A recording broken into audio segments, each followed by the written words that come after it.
Hello everybody and welcome back to Brailsford Woodworks Refinish. Today I've got a pecan bowl that I had roughed out, and it has a lot of figure, a lot of inclusions in it, and I want to get it finished up. I wanted to leave all the inclusions and kind of highlight them, and I used epoxy, and it was a limited amount just to fill in some of the bigger areas. I also used some black CA glue to fill in some stress fractures that were in there, but you'll see that coming up.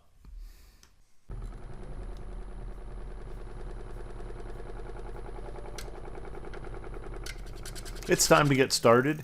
I've got the bowl on my cold draw. As you can see, it has gone very out of round when it dried, and it is time to get it going. And I've got my 3/4 inch Thompson bull gouge, and I am just getting it roughed down to a generally round shape again. Then I'll start working on shaping it the way I want.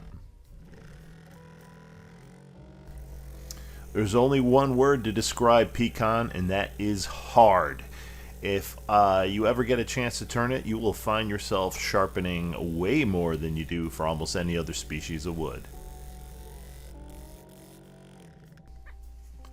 I got the bowl on a rough round shape. Now I'm using my skew to refine the tenon, getting it round and also refining the dovetail on it. Now I'm using my scraper to just kind of smooth out the outside of the bowl just a little bit more. With some of the remnants I had from the pecan epoxy bowl I had done, I had extra on that, so I was just describing how I had added a little epoxy that I had left over, and now I'm using 5-minute epoxy to fill in even more of the voids.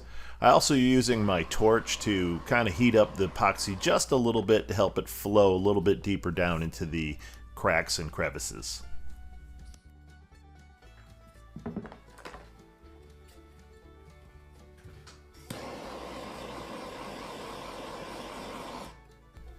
With that, it's back to the lathe, and I'm going to finish smoothing out the outside, taking off some of the excess epoxy that did come out on the outside, and then I'll get started on finishing the hollow on the inside.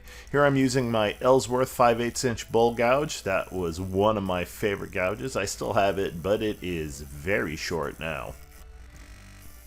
So here I am using one of my Easy Wood Tools Easy Hollowers.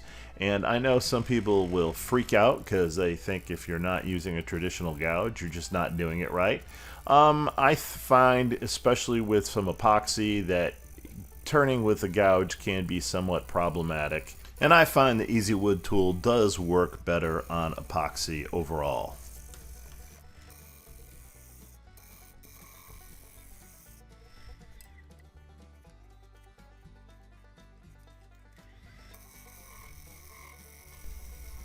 After all, the Easy Wood tools are just scrapers, and I would say to people who don't like them, you have a problem with scrapers. You don't use them? You don't like them? I don't know. I think they have their place in the quiver just like any other arrow.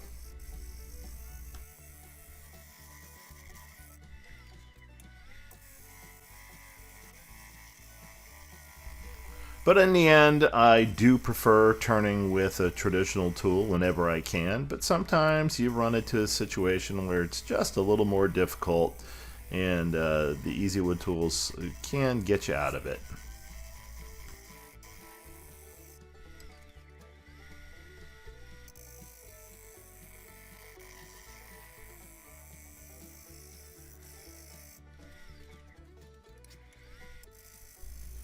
I'm using my traditional scraper to help remove some of the marks that may have come into play when I use the Easy Wood tools, because it's got a broader surface area making contact with the bowl. So one of the downsides about Easy Wood tools and scrapers in general is that they do leave far more tear out than a gouge does.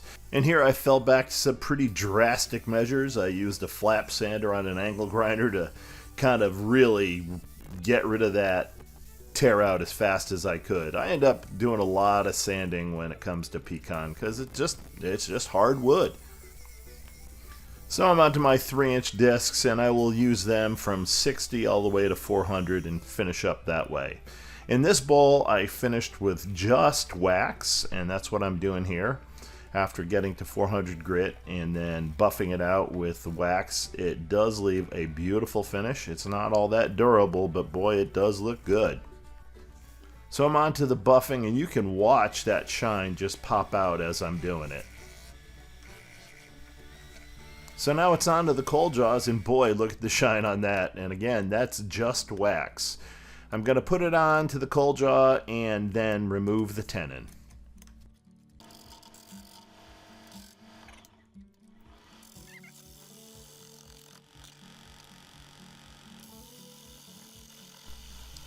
So I'm on to removing the nub, and on Pecan you have to take very, very shallow cuts because it will grab onto your gouge and pull itself right off cold jaws.